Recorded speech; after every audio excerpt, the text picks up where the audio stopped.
पर्व न्यूज। आरंभ एका नव्या पर्वाचा। गेल्या 6 महिन्यापासून धीम्या गतीने सुरू असलेल्या रस्त्याच्या कामामुळे आणि त्यातच होत असलेल्या पावसामुळे खेड तालुक्यातील पूर्व भागातील अनेक गावांची प्रवासी वाहतूक बंद असून ठेकेदार व पोट ठेकेदाराच्या चालढकलीच्या खेळात रस्त्याचे काम खोळंबले आहे व सर्वसामान्य नागरिकांचे अतोनात हाल होत आहेत। या कामामुळे गावोगावी एसटीच्या गाड्या पोहोचू शकत नाहीत, त्यामुळे नाईलाजास्तव या भागातील प्रवासी वाहतूक एसटी महामंडळाकडून बंद ठेवावी लागत आहे। खेड तालुक्याच्या पूर्व भागातील वाफगाव, गुळाणी, चिंचबाईवाडी, वरोडे, चिंचबाईवाडी फाटा, टाकळकरवाडी फाटा तसेच आंबेगाव तालुक्यातील शिरदाळे, लोणी, धामणी या परिसरातील गावांना राजगुरुनगरहून एसटी बस सोडल्या जातात।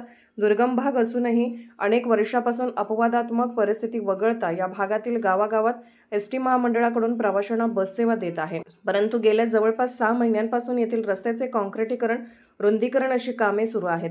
टप्प्याटप्प्याने एकेका भागाचे काम पूर्ण करणे आवश्यक आहे, त्यामुळे कामाच्या भागात एका बाजूने सेवा रस्ता देऊन मूळ रस्त्यावर काम करणे शक्य झाले असते, परंतु या रस्त्याचे संपूर्ण काम घेतलेल्या ठेकेदाराने प्रत्यक्षात वेगवेगळ्या भागात पोट ठेकेदार नेमून त्यांच्याकरवी काम करून घेत असल्याचे समजते। त्या सर्वांनी सर्व रस्ते खोदून ठेवून कासव गतीने काम करत आहेत। परिणामी दोन्ही बाजूंची वाहतूक व्यवस्था बंद झाली आहे।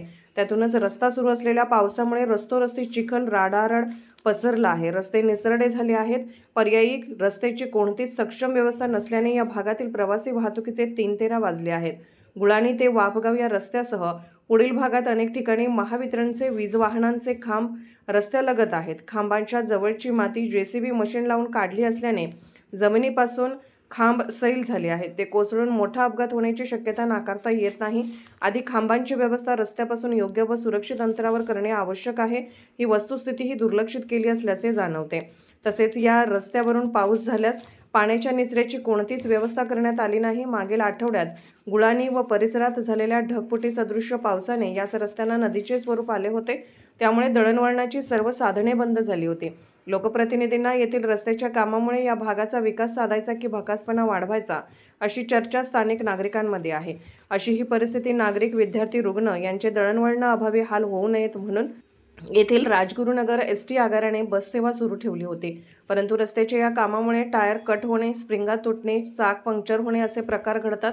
महामंडळावर प्रवासी सेवेची जबाबदारी असल्याने अशा वेळी पर्यायी व्यवस्था करून प्रवाशांना इच्छित स्थळी सोडले जाते, परंतु अर्धवट कामामुळे या रस्त्यावरून गाडी जाऊ शकत नाही अशी परिस्थिती आहे। या कारणास्तव रस्ते कामामुळे व गाड्यांच्या सततच्या होणाऱ्या नुकसानीमुळे आता रस्त्यांचे किमान काम होईपर्यंत गाड्या सोडणे शक्य नसल्याचे एसटीच्या विश्वसनीय सूत्रांनी सांगितले।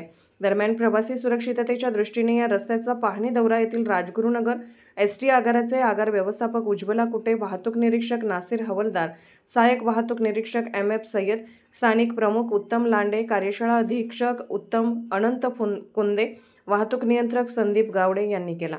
परंतु रस्तोरस्ती असलेला राडारोडा, अपुऱ्या मनुष्यबळाअभावी धीम्या गतीने सुरू असलेले काम, पर्यायी नसलेला मार्ग यामुळे या मार्गावर बस पाठवल्यास अपघाताची शक्यता असल्याने तुर्तास गाड्या सोडून अपघाताला निमंत्रण देण्यासारखे होईल अशी प्रतिक्रिया एसटीचे अधिकारी व प्रवाशांनी दिली आहे। स्थानिक स्वराज्य संस्थांच्या येऊ घातलेल्या आगामी निवडणुकांमुळे काही स्थानिक स्वयंघोषित नेते मात्र रस्त्याची दुरावस्था न पाहता राणा भीमदेवी थाटात परिवहन महामंडळाच्या अधिकारी व कर्मचाऱ्यांच्या हस्ते परहस्ते आदेश देऊन एसटीच्या गाड्या सोडायचा आग्रह धरतात। अशावेळी संबंधित नेत्यांनी व स्थानिक नागरिकांनी तेथील रस्त्याची कामे जबाबदारीने पूर्ण करून घेण्याचा आग्रह धरावा, म्हणजे गाड्या पाठवणे सोयीचे होईल अशी अपेक्षा एसटीच्या अधिकारी व कर्मचाऱ्यांनी व्यक्त केली आहे। आरंभ पर्व न्यूज करिता किरण खुडे, राजगुरुनगर। पुणे शहरातील आणि जिल्ह्यातील महत्त्वाच्या आणि ताज्या बातम्या पाहण्यासाठी आजच आमच्या आरंभ पर्व न्यूज चॅनलला YouTube वर सबस्क्राइब करा आणि बेल आयकॉन प्रेस करा।